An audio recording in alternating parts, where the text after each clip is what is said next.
Esse é o Em Casa Consciências, proposta 4. O tema da proposta 4 é o átomo através da visualização por realidade aumentada.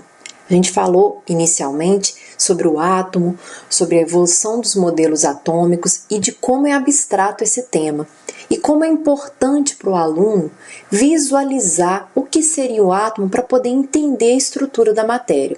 Então a gente vai utilizar de uma ferramenta chamada de realidade aumentada. Aí eu sugeri para vocês dois aplicativos no celular de realidade aumentada, um chamado Visualizador de Átomos e o outro chamado RAP. Esses dois aplicativos a gente consegue visualizar o átomo segundo o modelo de Rutherford-Bohr. Então, a partir disso, nós tínhamos feito uma seguinte proposta de experimento. Eu pedi para vocês selecionarem 9 elementos, consultando na tabela periódica as informações como símbolo, o nome do elemento e o número atômico do elemento e a localização dele na tabela periódica. Assim, vocês utilizariam um desses dois aplicativos para ver como é a visualização desse átomo a partir da realidade aumentada.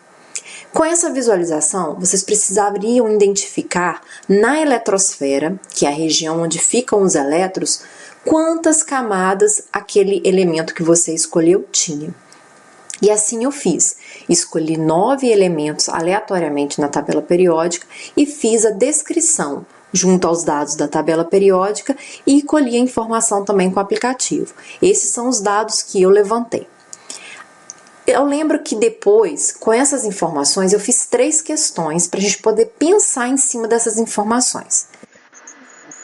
Eu perguntei se existe relação entre o número atômico, que é o Z, do elemento, e o período da tabela periódica.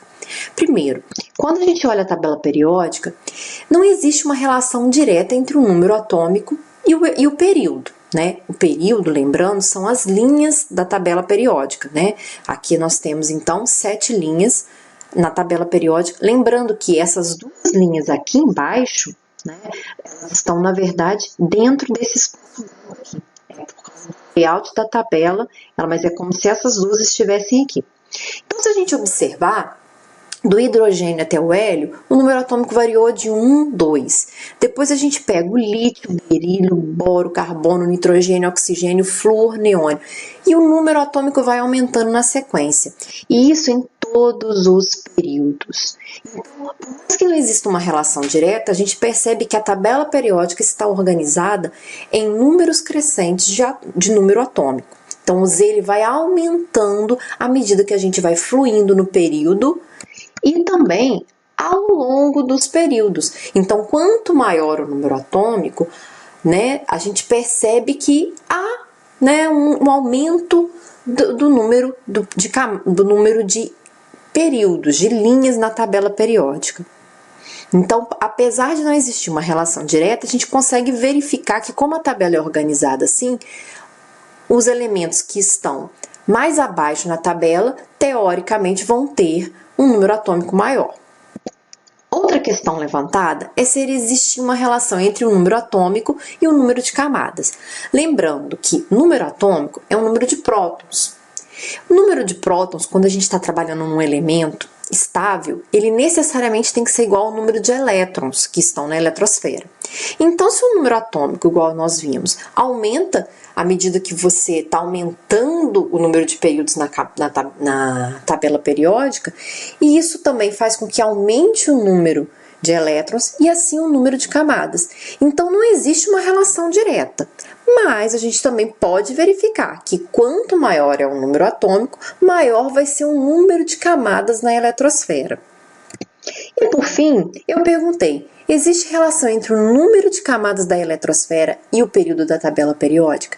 E essa a gente pode afirmar com certeza, são iguais. Então, o número de camadas da eletrosfera é idêntico ao número do período na tabela periódica. E isso não é uma coincidência, isso é devido à organização, à estrutura que tem a tabela periódica. Então, a gente pode ver um exemplo aí, o hidrogênio tem uma camada, está no primeiro período. O hélio também tem uma camada, está no primeiro período. Comparando o sódio, O sódio está no terceiro período, ele tem 3 camadas na eletrosfera. O carbono está no terceiro período, também tem 3 camadas na eletrosfera. Um exemplo, o argônio. Está lá no finalzinho da tabela, mas não importa. Ele está no terceiro período? Sim, então ele tem 3 camadas na eletrosfera. Muito interessante, né? Não é à toa que a tabela é organizada dessa forma, tem um porquê. Existe uma relação para cada posição desses elementos distribuídos na tabela. Para a gente continuar o assunto, agora dando uma esparecida, dando uma diversificada, eu mostrei para vocês um site que disponibiliza vários aplicativos não, né? Melhor dizendo, softwares livres que podem ser utilizados como instrumento de aprendizagem também. Um desses lá interessantes é o Monte um Átomo. Então, eu vou resultante, o número de massa e vou pedir para mostrar 6. Aqui vocês sabem, o átomo ele tem a eletrosfera e o núcleo. E aqui a gente vai colocando os prótons, a gente sabe que está no núcleo. Então, vou colocando. Tá vendo que à medida que eu vou aumentando o número de prótons, vai mudando o elemento na tabela periódica, porque a característica ao elemento químico é o número atômico. Aí, vou colocar uns nêutrons aqui para ver se ainda está instável. Vamos colocar uns elétrons também. Ai, meu Deus, esse átomo que eu estou montando não está muito estável, não. Acho que eu vou ter que colocar mais um nêutron aqui. Olha, estabilizou. É isso que eu quero que vocês se divirtam, né? Vai montando um átomo, vai verificando, tá estável ou não. Nesse caso aqui eu montei um nêutron, mas se eu colocar mais um elétron, ele passa agora a ter carga negativa. É um bom exercício para a gente começar a perceber quais são as características dessas superpartículas e como que isso influencia no comportamento atômico. Obrigada, hein?